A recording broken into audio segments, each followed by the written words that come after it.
You're listening to PopViews, views, reviews, and interviews. And now, here are your hosts, Ralph and Damien.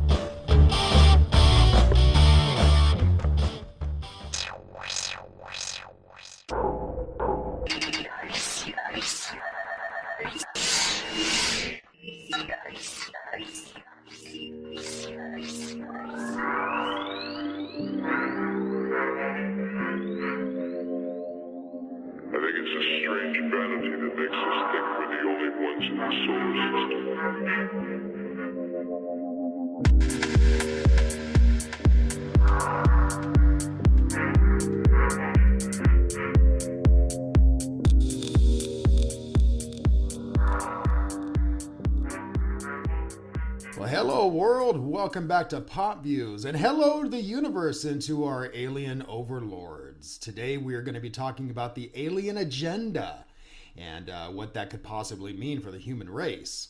But first, let's say hi to Ralph. Ralph, happy deal. I'm going to mess up this. I'm going to mess up the Spanish translation, but happy Dia de Muertos.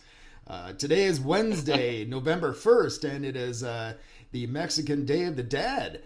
And it kind of seems weird, Ralph, that somebody who is so into the zombie genre as I am would say Happy Day of the Dead. But anyway, Happy Day of the Dead to you, Ralph. How you doing?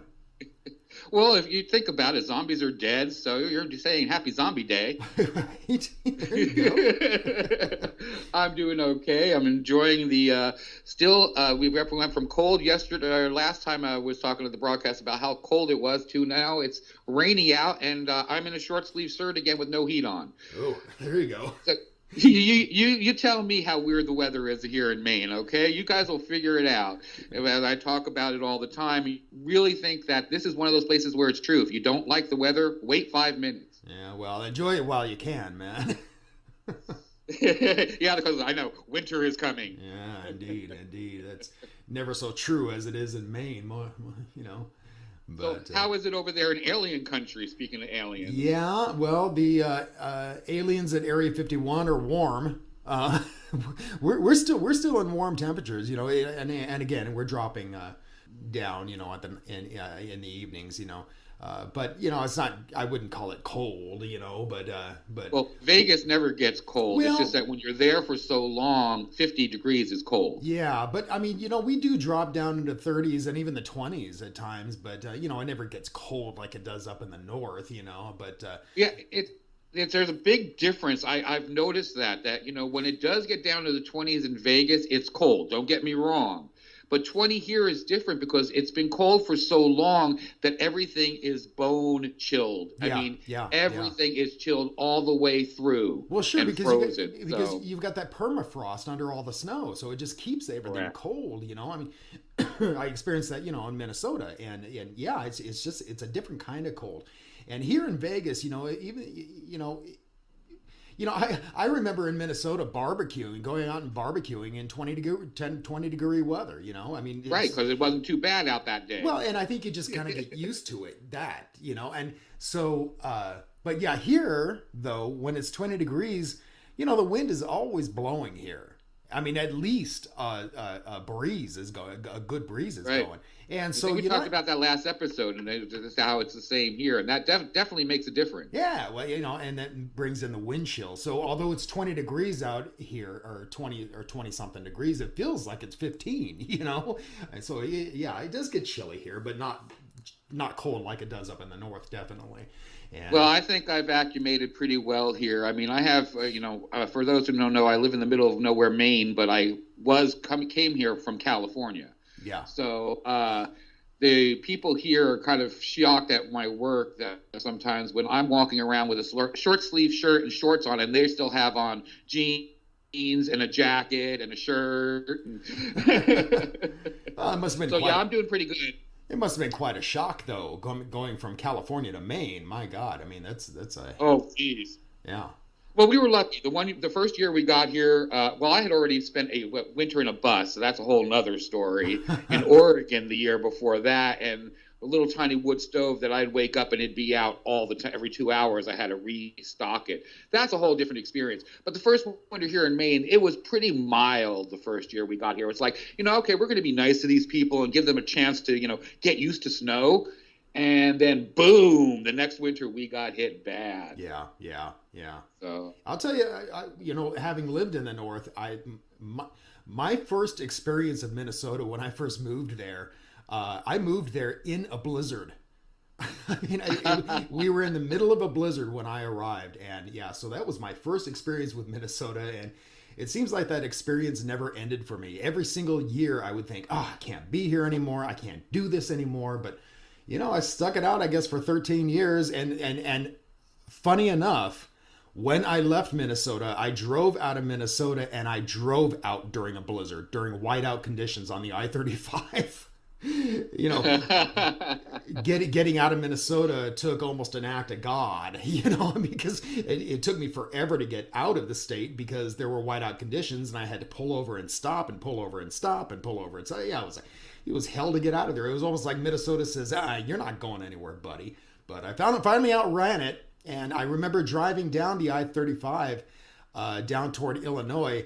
And I had one of those temperature gauges on my car, on my dashboard.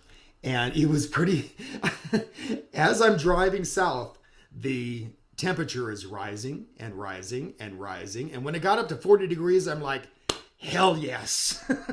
I never have to look at that kind of crap again. And I haven't to this date. I will never live in those kind of conditions again. No. You're making me jealous. Jim. Yeah, well, I'm telling you, I had enough of it. It was just, I was done. I gotta say one more quick thing before we get back onto about the aliens, about the weather. I have to agree that the weather sucks. But what's really strange here is how different the weather, like I said, can change. There's been days here where there's been 100 degrees difference. Oh yeah. I'll bet. In a day, a 24-hour period. When it gets sunny out, the sun here is hot because it's close. Right. And it's 50 degrees out. With the wind chill factor, it's 50. So, that's pretty warm for the middle of winter. But then all of a sudden, by the end of the night, the sun goes down and the wind kicks up and it gets down to negative 50 with the wind chill. Yeah. That's crazy. That's a big difference. Yeah. And that's, and you end up getting sick when that happens, because your body doesn't have time to adjust to the temperature, But, yeah. So anyway, Ralph, let's get into this today about the whole alien agenda. I think the first thing we should probably talk about is whether or not we are actually alone in the universe. And, it's estimated there are between 8 to 20 billion potentially habitable Earth-like worlds in our galaxy alone. And if you add in stars like red dwarfs and that kind of thing, the number of the potentially habitable planets rises to over 40 billion. And again, that number is just within our own galaxy. And if you think about it, there are over. And who's to say what's habitable? Well, what's habitable is what we consider habitable. I mean, there's a possibility that there are more habitable planets out there that are habitable to life forms that we can't understand because we've never encountered them. So what we're talking about here is habitable Earth-like planets, planets that have an atmosphere, and have breathable water and drinkable, breathable air and drinkable water. But then again, you're talking about over 40 billion planets just within our galaxy. But then you think about that there are about 100 billion galaxies within our own observable universe. So with that in mind, I don't really understand how anybody can have the sheer temerity to state that we are alone and that we are unique in the universe. I just don't, to me, that's unfathomable. Yeah, I can't see how anybody could think that we're so special. Well, there is the whole God aspect where people say we are special because we are the planet God decided to do. There are people who think that way. Sure. But I mean, what is his name? Dr. Michio Kaku, I believe his name is. He says that we discover a Jupiter-sized planet every week. Oh, sure. Oh, absolutely. So if you're thinking about how the world is expanding and that we're discovering all this and we can't see beyond, there are billions upon billions of odds that there's other intelligent life. We'd be stupid not to think that. Oh, yeah. Yeah, and there are a lot of people out there who believe that although there may be other life forms out there, or rather there have been other life forms out there, that they believe, the galaxy was created all basically at the same time, and that life forms had all evolved on the same time period. And so therefore, other life forms in our galaxy, for instance, would not be any more advanced than we are.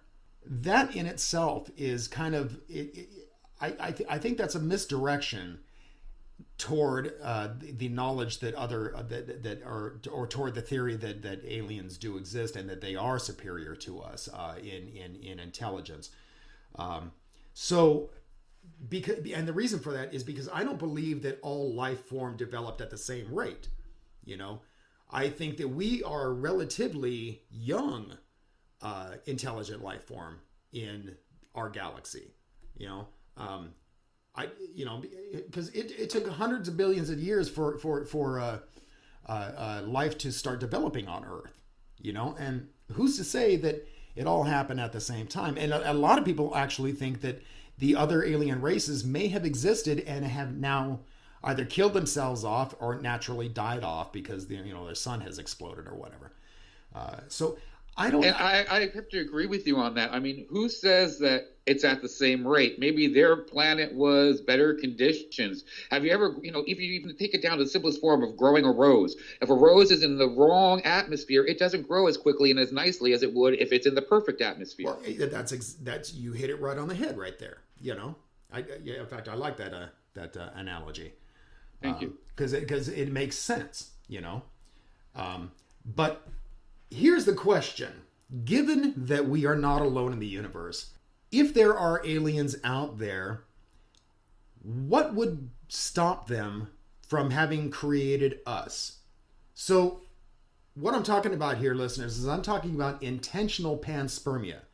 Now, not natural panspermia, because, we found evidence of life from meteors that have landed on Earth.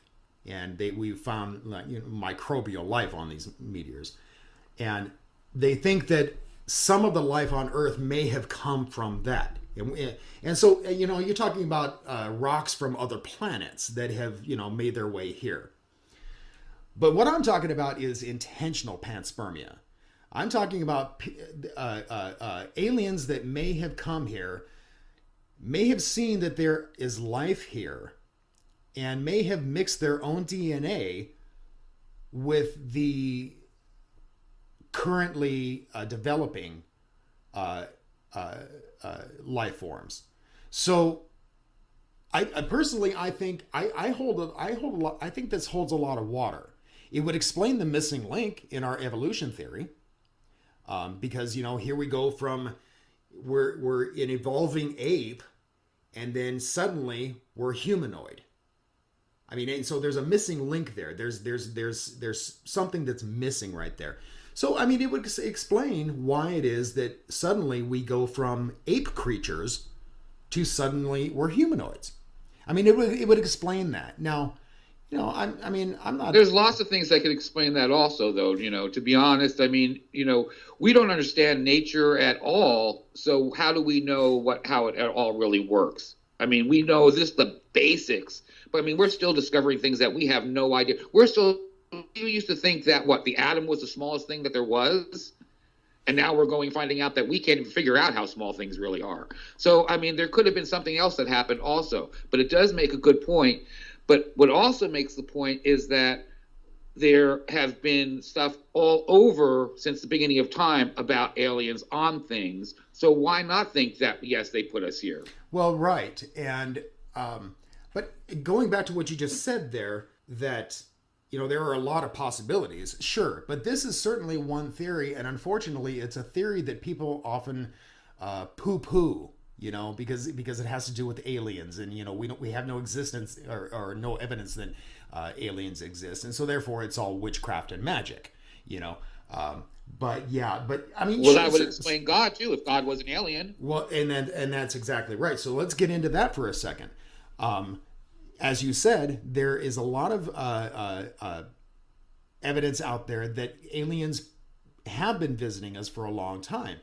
And what about the theory that aliens actually created us? And so if they created us, our primitive minds would immediately assume that they were our gods. And then we turned around and created religion around these things. And we started worshiping them. So I'll tell you what, that I would have a lot easier time believing that than God or Buddha or the 5 other thousand deities that are worshipped on here. To me, that would make more sense than all these other deities. Okay, well, let's back up about Buddha here, because Buddha is not a god. Buddha is what Jesus should have been. Buddha is the guy who we should, the person or the philosophy that we should attain. We should try to strive to be. Okay, maybe that was a bad example. But so let's back away from Buddhism here, because I'm kind of defensive about that, because I think too many people mistake Buddhism for typical religion and that kind of thing, and he's certainly not a deity. Right. I understand. Like I said, maybe that was a bad example, but you understand what I was saying. That there's so many gods worshipped and deities worshipped that it would make more sense that we were, for all we know, we're some kid's science experiment on a shelf somewhere. Well, I mean, that very well could be. One of my favorite scenes was from Men in Black, that movie Men in Black, and when the guy opens up that locker and he's got this whole alien civilization and they're worshiping him as a god. Well, right. I mean, that in itself explains what I was just trying to say about how, we could have created the gods by way of the aliens that did at one time apparently work with this. And but we're going to get more into that a little bit later when we start talking about how our government and the world government is probably working with the aliens. There's that would explain. I say that would explain Horton Hears a Who. Yeah, right. And actually, that's. I think that's what he was trying to say when he wrote that little story. Exactly. That's what I'm saying. That would explain that story very well. Yeah.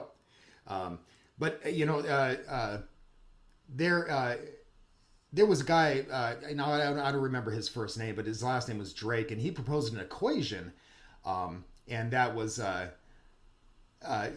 It's called the Drake equation, and it proposed the idea that with the way that stars develop in the universe and in our galaxy, at that rate, what would be the fraction of habitable planets that could support life, and how many of them would support intelligent life? But speaking of intelligent life, Ralph, here's something else I want to touch on. Think about all the life forms on Earth. The plethora of life forms on Earth. We discover more every day. And we discover more every day. Now, again, that goes to show that not all life develops at the same rate. I mean, hell, the dinosaurs got killed off, 3 times before they finally died off. But here's the thing. Why is it that we are the only form of intelligent life on Earth that has been able to progress the way we have? Why is it that no other life form on Earth has developed the brain capacity, opposable thumbs, and what have you, in order to create their own little civilization? One word: aliens. That's what I'm saying. That's exactly what I'm saying.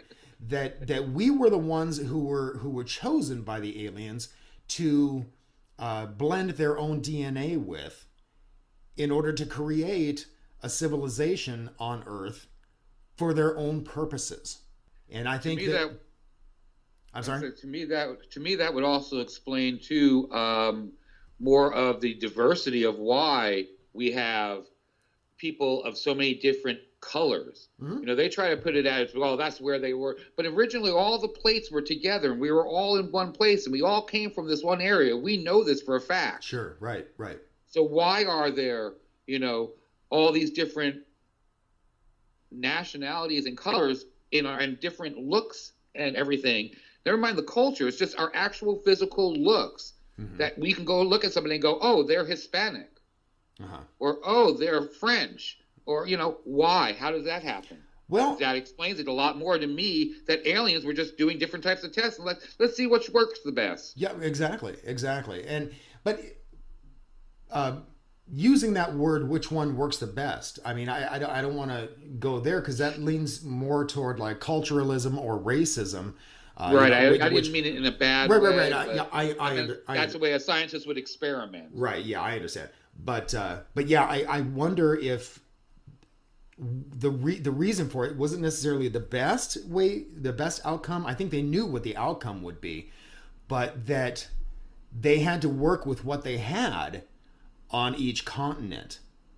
You know, so let's say, you know, we were all developing in the same fashion. Like I said, all the plates were together at one time, you know, and so we were all developing in the same fashion at the same rate, but then the continents started to drift apart. And so when the aliens infected the life forms that they had here with their own DNA, perhaps they were different species, but they eventually became one species. They all became humanoid. But because they were different species, maybe that provides an explanation as to maybe the different races. It's an interesting thought. But then wouldn't there be more missing links and more evolutional lines? Yeah, I don't know. I don't know. I mean, there's so much thought that can go into this whole idea of panspermia and intentional panspermia.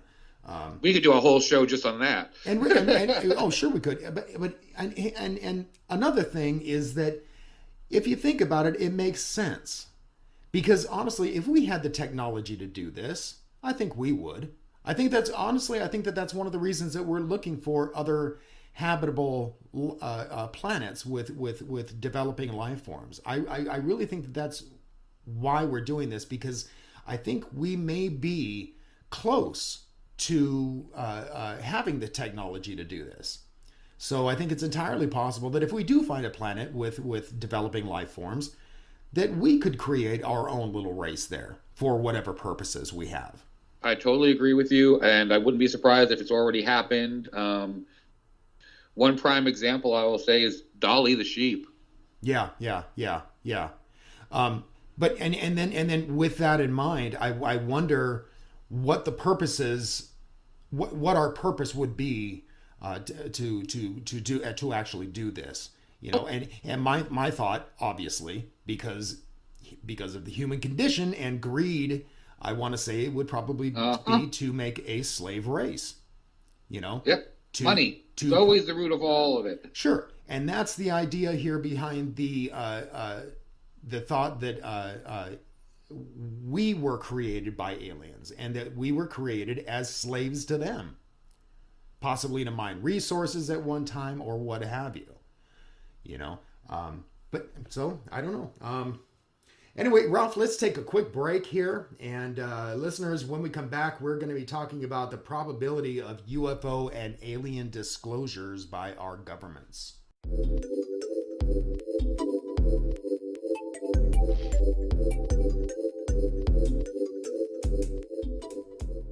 You're listening to PopViews. Check us out at popviews.net.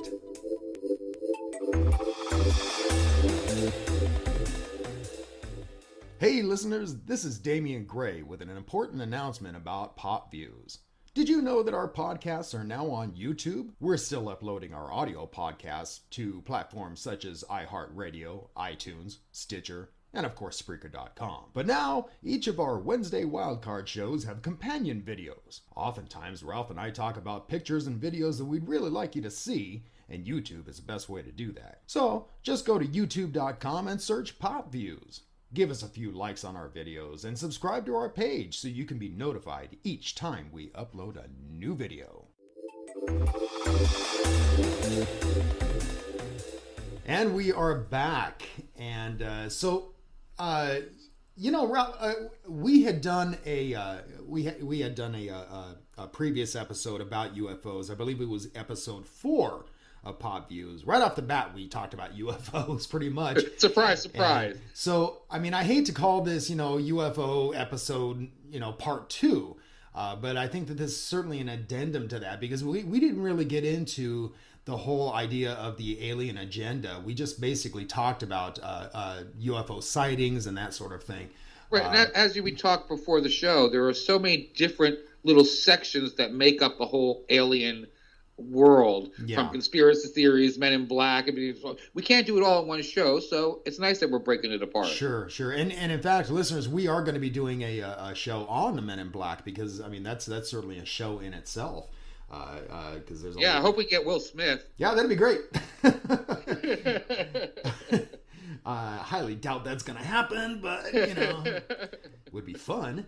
But you know, so one of the things that we kind of touched upon in that previous episode, as well as I think a couple of other episodes, we kind of touched upon it, was the probability of UFO and alien disclosure by our governments of the world.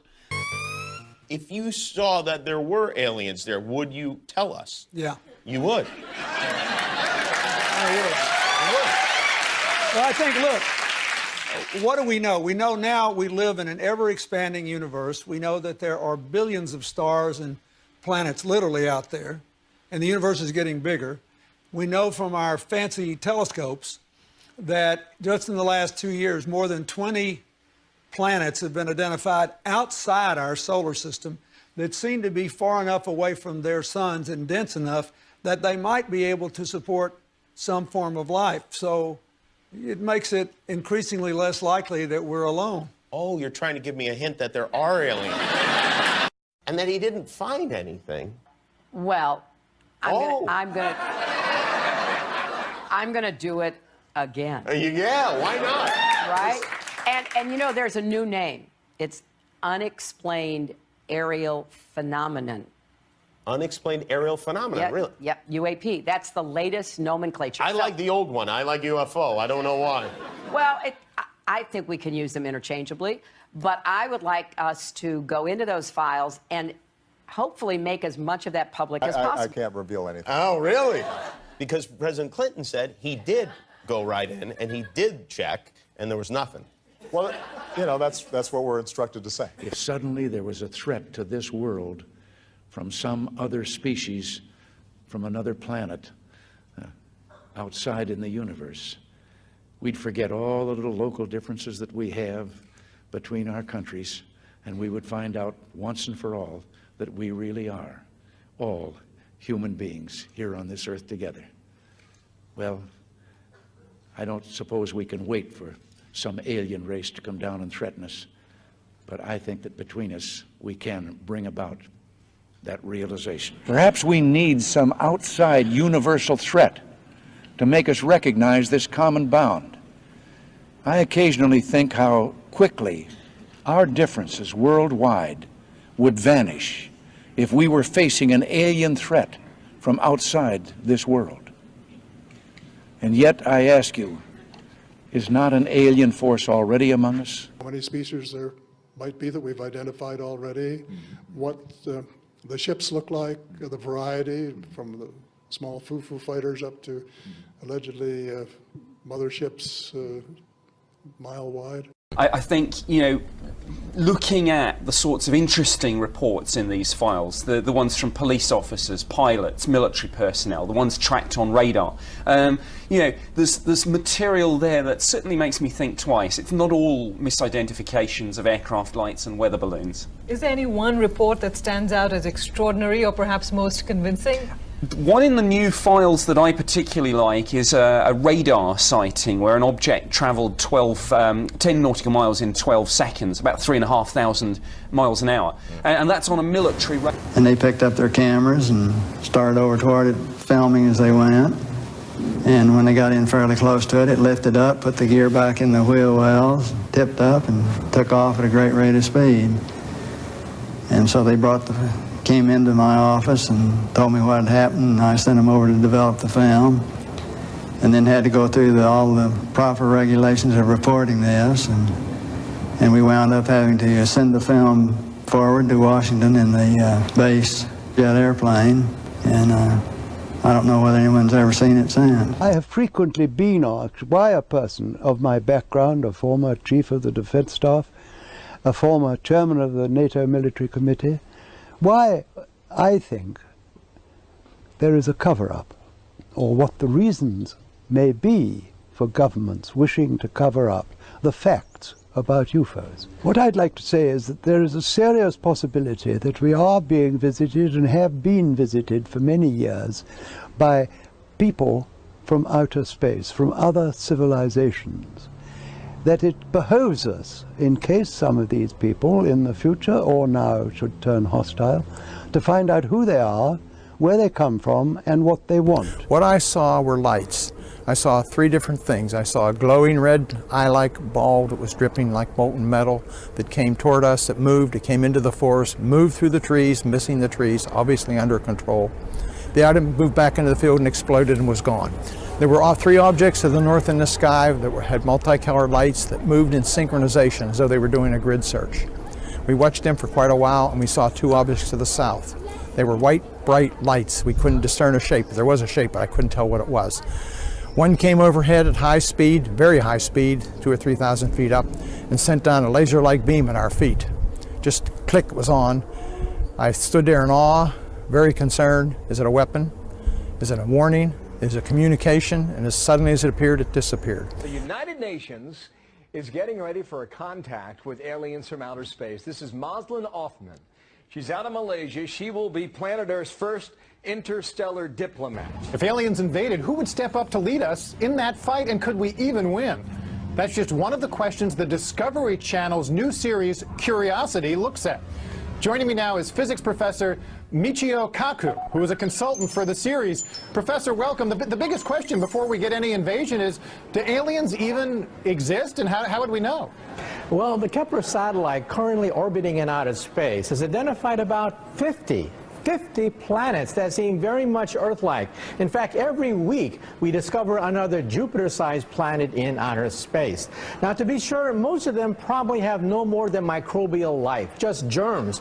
But a few of them may have intelligent life, perhaps even more advanced than what we have on Earth. Just finishing up, this is the Vatican now, a 5-day conference on aliens. And I'm kind of the opinion that it's kind of like the carrot leading the horse. I want to say they're kind of leading us by the nose with the hints that one day they will reveal what they know about UFOs, the secret information, that they supposedly have behind UFOs. But I want to say it's just to distract us in a way. But and I can't say that for sure. I don't know, but it's just a feeling that I have that it's kind of a bullshit misdirection for us, almost to keep us distracted and entertained. What do you think about that, Ralph? I don't know about if it's just stuff like that, but they are there. I think that's a possibility too. But I think it's more of they want us to start getting used to the idea that it's a possibility, so that when they do disclose it, we're all not going to go, oh my God, it is real. Yeah. That we already kind of figured it was. Yeah. If we indeed have these alien overlords and they are controlling our government and therefore the government is controlling us, I don't know. I think the only time that alien disclosure is going to happen is when the aliens tell our governments, okay, now you can tell them about us, I mean, if that's the case. But in ways, haven't they already done so? Well, I mean, like, what was that guy's name for the Department of Defense that we talked about it on another show? Well, he basically said, yeah. Well, yeah, but I wonder if he's kind of, people like him are just kind of rogues. He no longer works for the Department of Defense, so he's no longer under the authority of the government. And so because of that, people can easily discount him as being a kook. Right, but I mean, there's been other people too, like the former president of Russia, the Republic of Kalmykia, I believe it is pronounced. He came out and said that it was true, that he's actually been inside a ship. That he's actually been inside? Really? Yes. I haven't heard about that. So, I mean, there are some people out there that say some of this stuff. Of course, like you said, some of them are just considered kooks. But, you know, several astronauts, one more person, Snowden. Yeah, well, again, though, I mean, a lot of people consider Snowden a kook. You know, I mean, they certainly consider him a traitor. So they're not really going to listen to him. You know, I mean, there are people that do listen to him, that take him seriously. I'm one of them, actually. But I know a lot of people will discount anything this guy has to say simply because of, you know, the fact that they feel that he's a traitor to the United States. Yeah, I understand that.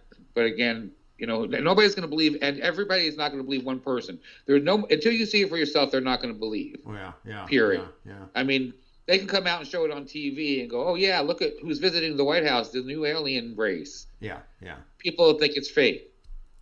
You know, and Ralph, it brings up an interesting thought here. You know, we're all concerned, especially right now. Right now, we're really concerned about possible nuclear war with North Korea, and it just kind of makes me wonder if our governments are being controlled by the aliens, would they even allow a nuclear war to occur? Why not?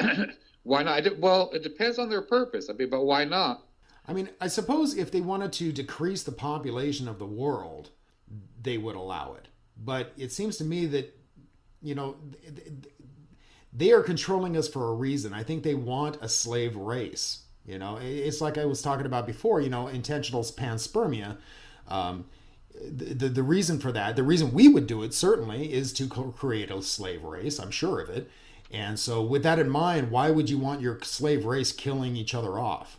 You know what I mean? Unless it's to control the population, you know, and you know, that the population is getting out of hand, which I believe is certainly the case. But so, I mean, if that were the case, then I could see that. I could see where they would allow it. Yeah, but you know, I think it's more of a control issue anyway. If they want it to happen, they'll have it, and if they don't want it to happen, they won't. I mean, look at how many things have happened where the nukes and stuff were shut down, and for several minutes everything was jammed, and they couldn't figure out why. The Air Force was having that problem several times, and there's been UFOs sighted at that time. Right.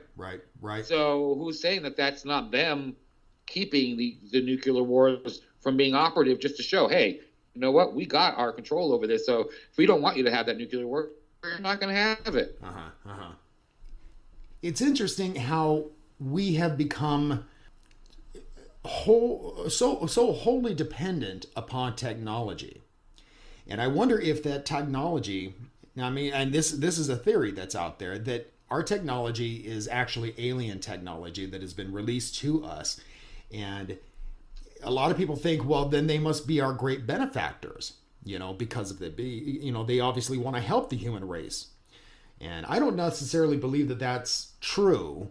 I think that if they are releasing this kind of technology to us, it is only to further control us. So let me give you an example of what I'm talking about.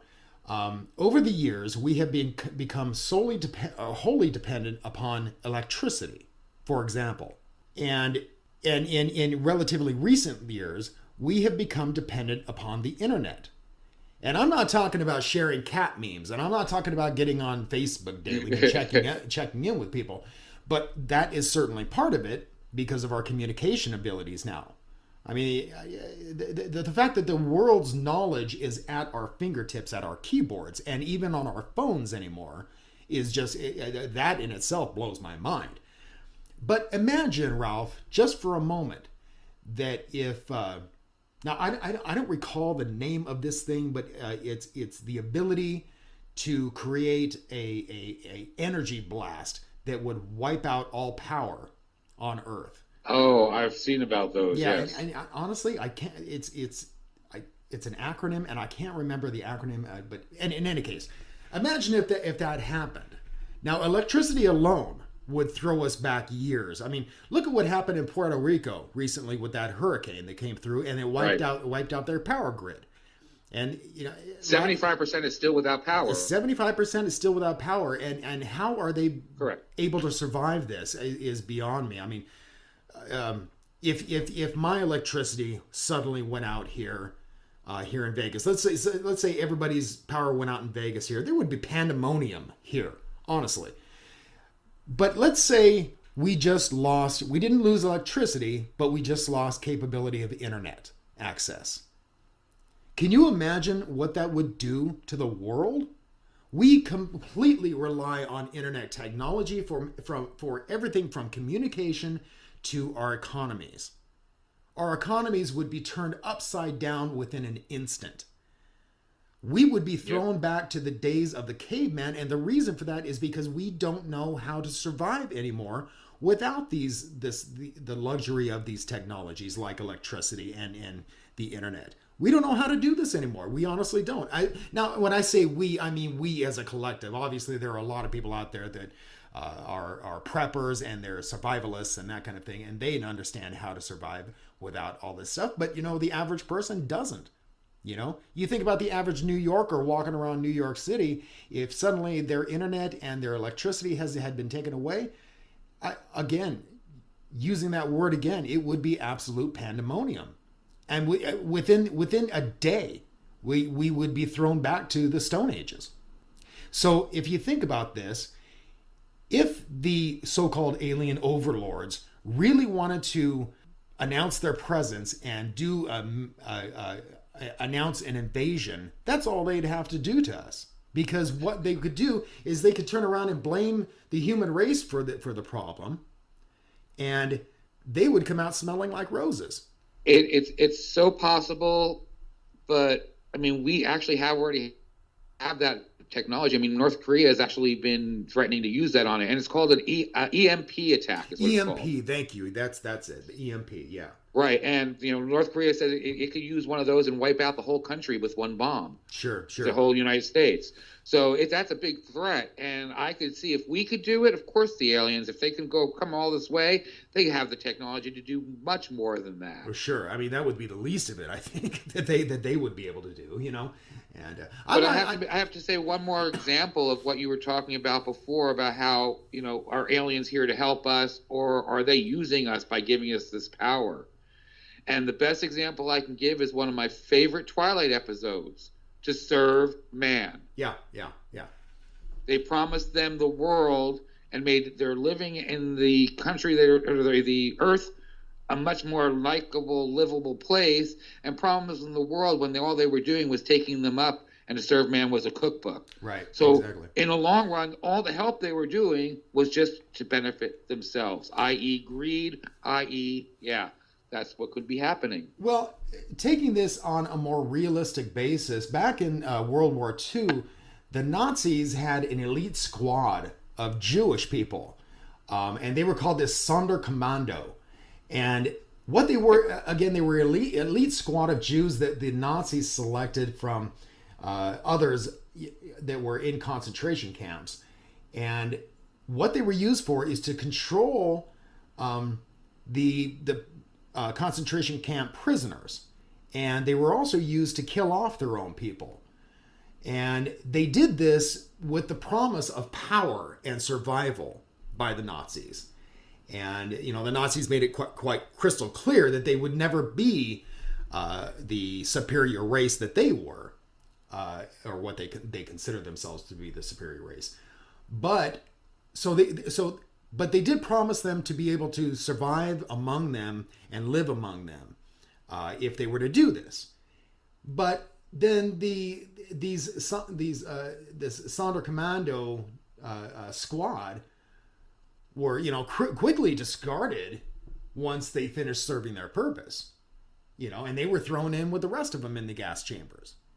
So I think that that's exactly what's happening with our governments today, is that a lot of the governments are in league with the aliens insofar as they are promised certain things, and and that brings up the question, does this government know that they're being deceived? And I think that it's quite possible that they do. But they're, because of the human condition and the greed factor, they don't care. It's all about me, right. And it's all about now. You know what I mean? Yeah, and there's a lot of also conspiracy theories that say the people in the political power and have all the power over the world are actually aliens themselves. Some of them, yeah. I've heard that theory. I've even seen some videos out there of Hillary Clinton, and they have these slow motion clips where you can see her eyes changing to reptilian eyes, really, very suddenly. Correct. And I have to say that a lot of these videos look very doctored, but there are a couple that look relatively realistic. But so I don't know if I believe that so much. I love how some people think that if you believe in one conspiracy theory, you believe in them all. I don't think that's the case, especially not with me. I mean, I do believe aliens exist. I believe that they are using the human race as a slave race. I don't know that I believe that there are aliens among our powerful elite. There may be, but I think more than anything, even our powerful elite are being controlled by the aliens. So I don't know that that's the case. I think it could be as possible as any other theory, and when it comes to some of this stuff. I mean, if their technology is that good, because we already have like invisibility cloaks and things like that are starting to come out. Yeah. Have you seen video on that stuff? Yeah. So, yeah. I mean, who says that they can't actually cloak themselves to make them look like something else? But developers already have one eye on tomorrow. What's coming up down the road and very quickly is the Harry Potter cloak. What is it? With that fictional cloak, Harry isn't just camouflaged, he's invisible. My body's gone. How invisible are we talking here? If I walked into a room with a soldier wearing one of these cloaks? You wouldn't see him at all. He would be completely invisible to you. This isn't make-believe. The military has seen the so-called quantum stealth technology. It works by bending the light around an object, even concealing most of a person's shadow. Imagine what that could do for a sniper hiding in a field, or the American pilots who ejected over Libya when their fighter jets crashed last year. They could actually pull out, very similar to what they carry with a survival blanket, throw it over top of them, and unless you walked right into them, you wouldn't know that they were there. So what was once firmly in the world of make-believe could quickly become quite real. It's possible. That's all I'm saying. There's a possibility to so many things that it is possible that this could be happening also. Sure. I think the possibility is there. Don't get me wrong. I do believe that the possibility is there. I wonder about the probability, though. And that's where I have to stop and go, what do I actually believe here? You know what I mean? So, yeah, I don't know. But I know it would explain Trump. It actually, no. You may think that that's funny, and obviously in a way it is. But I think it could explain Trump. I think it could explain the fact that we are going back and forth. We went from George W. Bush. Well, let's go back even further. We went from Reagan and then George Bush Sr., who caused a war, to President Clinton, who kind of cleaned everything up. Then as soon as he's done, we get George W. Bush. He causes a shitstorm. And then we get Barack Obama, who, to his credit, stopped the war, and tried to make some positive domestic changes. And now who do we get? We get Trump to fuck it all up again. It's interesting how we're going back and forth and back and forth and back and forth in the political spectrum. And this isn't just happening here in America. This is happening all over the world where they're going back and forth. And it kind of makes me wonder about the likelihood that it's two alien races battling for control. Yeah, I'll play devil's advocate to that. other people would say that it's out there too. I repeat, Ralph. Like people like Obama. Ralph, you are cutting out horribly. So please repeat what you just said there. What I was saying is playing devil's advocate. You know, some people would say it was the opposite, that, you know, like Obama's made the mess and now, you know, cleaning it up and stuff like that. I don't agree with that. Of course, you know that. But yeah. And in Trump's defense about being an alien, it's either, well, I don't know, it could be actually more proof. I don't know if you saw, but Trump's plane I think it was last weekend or the weekend before, was being followed by a UFO for a while. Oh, no, I didn't hear about that. Yeah, I saw something on that when I was researching this, and I forgot to click on the article, so I didn't find it again. Oh, so maybe you just made me think of it. Did you happen to? You said you didn't click on the article, but what was that about? I mean, did you get anything out of that? Basically, that it was being followed for a while, and then whatever it was disappeared.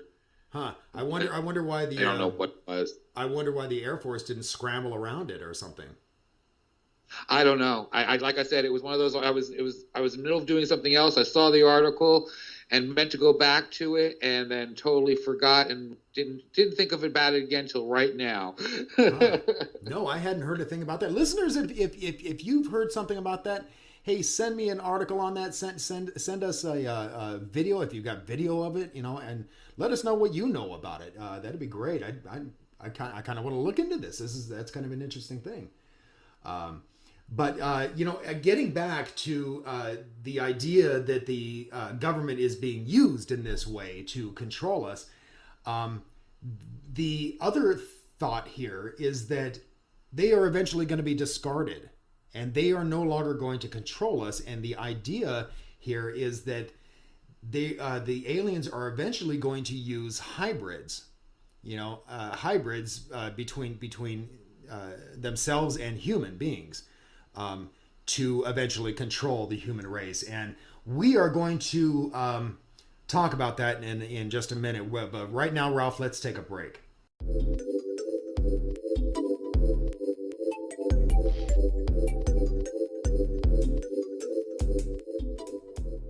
You're listening to PopViews. Check us out at popviews.net.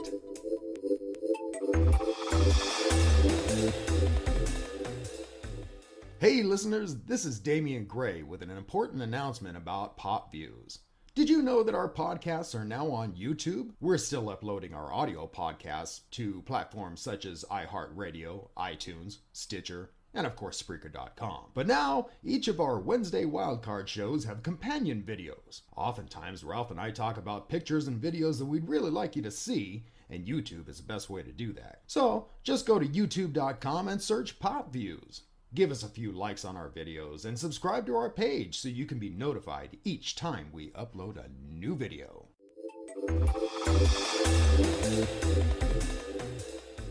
And we're back.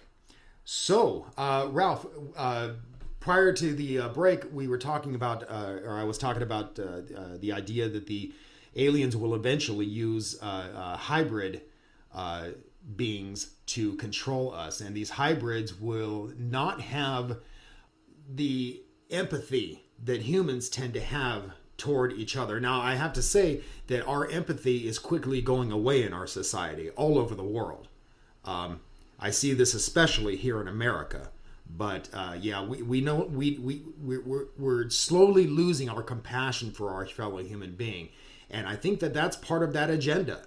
They want us to start losing compassion for each other, because as soon as we start losing compassion for each other, we will no longer work well with each other, and therefore will not be able to put up a resistance toward the alien invasion, as it were. And you can see this happening in America right now. There is so much diversity. We don't care about each other, and we don't care about each other's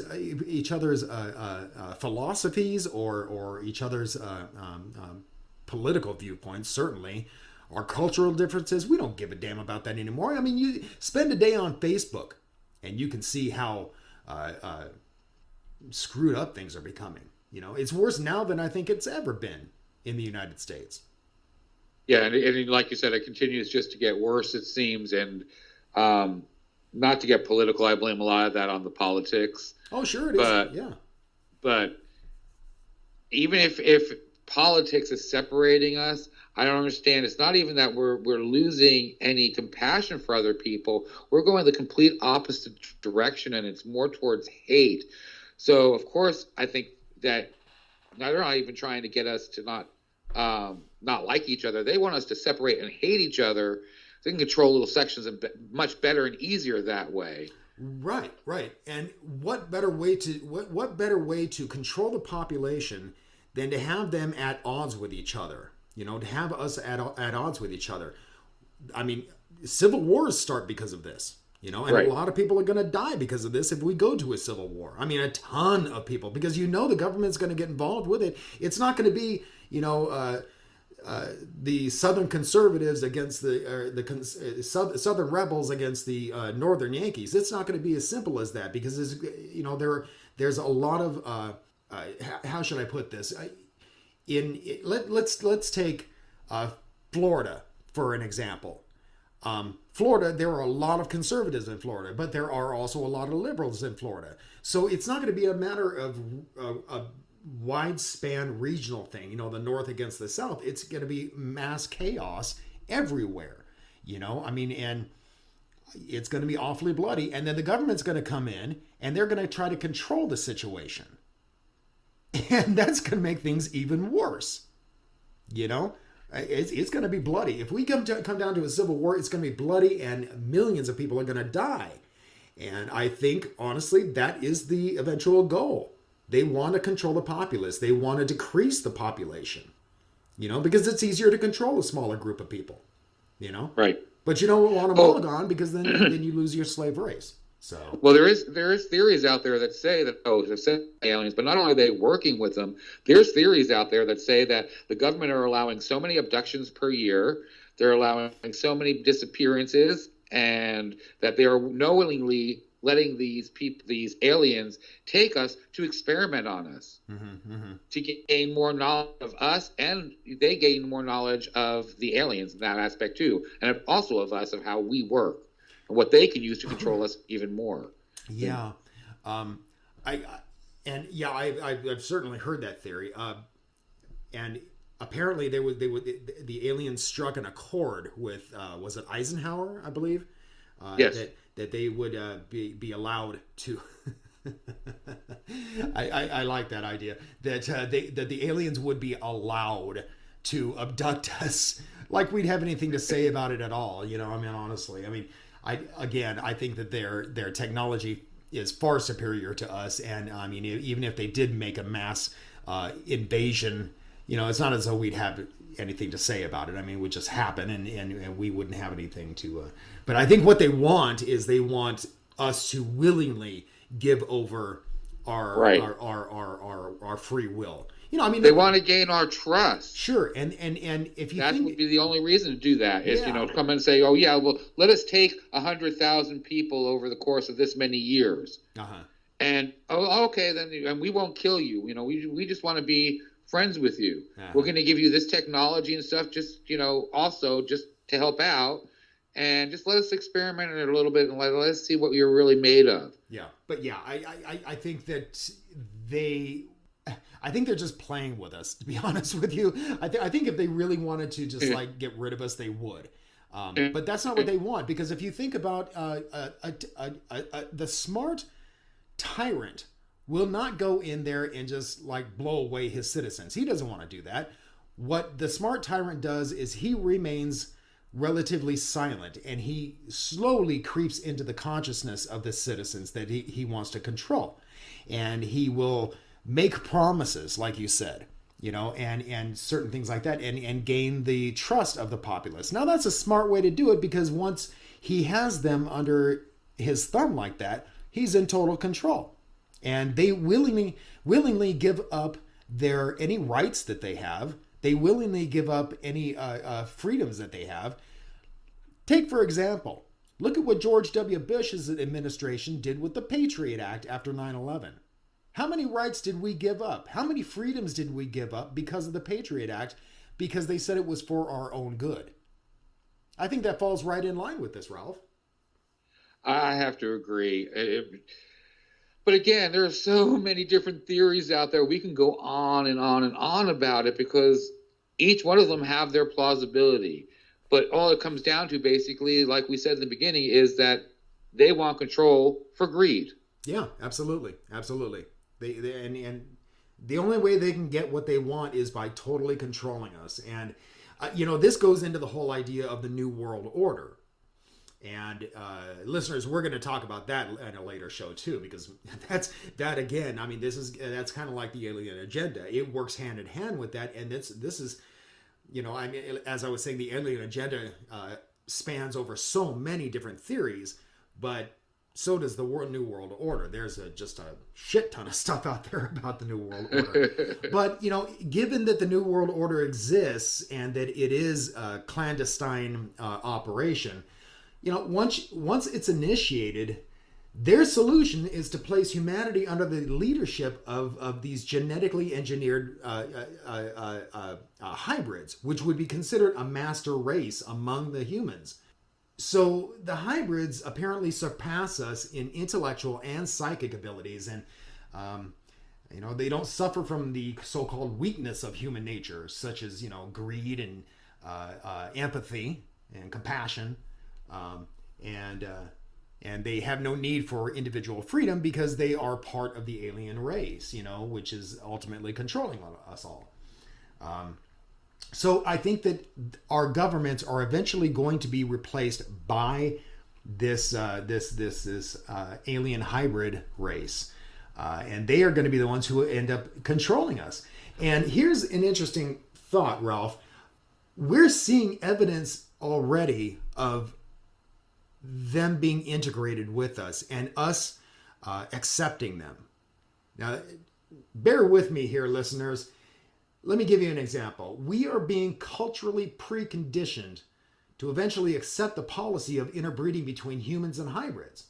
The standards of physical beauty embodied in supermodels, for example, and actresses. It's increasingly moving toward emphasis on features of typical hybrids, like the low foreheads and small chins and triangular faces, big eyes, and the slim bodies. Now, it wasn't that long ago when the hybrid look on a person was considered disturbing and kind of, sickly. But today, it's become a trend. And the sexualization of these characteristics are becoming more and more popular. It wasn't, again, it wasn't that long ago. Think back to the days of, let's say, Marilyn Monroe and what was considered sexually attractive back then, as opposed to today, where you have small breasts, you have extremely small hips. Our human nature is such that what the males find attractive toward the females is almost instinctual, because what we're looking for actually is we're looking for a good breeding stock. So many males look for women with larger breasts. They look for women with the hourglass figure, with the wider hips, birthing hips, as they used to call childbirthing hips. Yeah, and now all that's kind of being bred away from us, and we're starting to be told this is what's attractive now, not that. So I have to agree with you on that, and you made a good point about the Marilyn Monroe, because a lot of people say that it was about 1940s, 45 or so, that the aliens were actually here and started working with the government. There's been a lot of conspiracy theories for some reason about that time. But think about it. Marilyn Monroe was a sex symbol, but then who was a sex symbol not too long after that? Twiggy. Twiggy, right, and that was back in like the late 60s. Yeah. Right, like late 60s. Total turnaround there, and that's where it seems that the thin happened. You broke up, Ralph. We changed. You broke up. Say that again.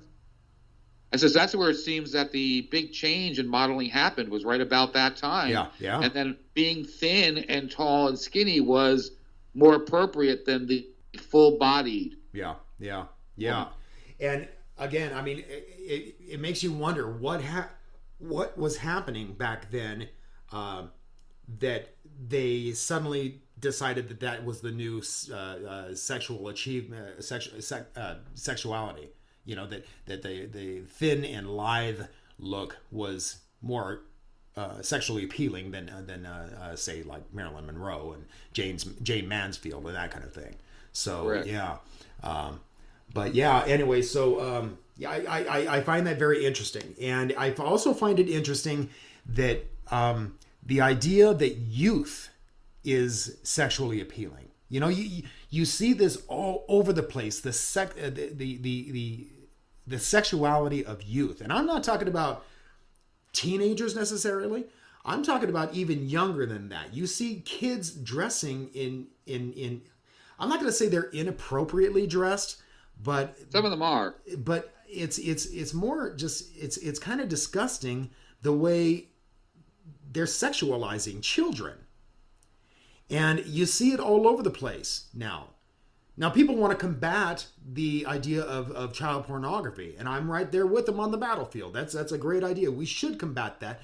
On the other hand, you've got media out there that are sexualizing children. Why do you think that that's happening, Ralph? I mean, why are we doing this?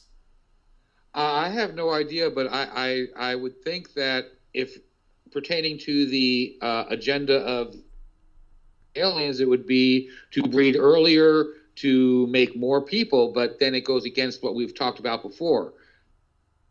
Yeah. It's one of those, this is one of those topics too that can go round and round in circles of how you're thinking, because one point makes sense to go with another point, but doesn't make sense with this point. Yeah. I don't know.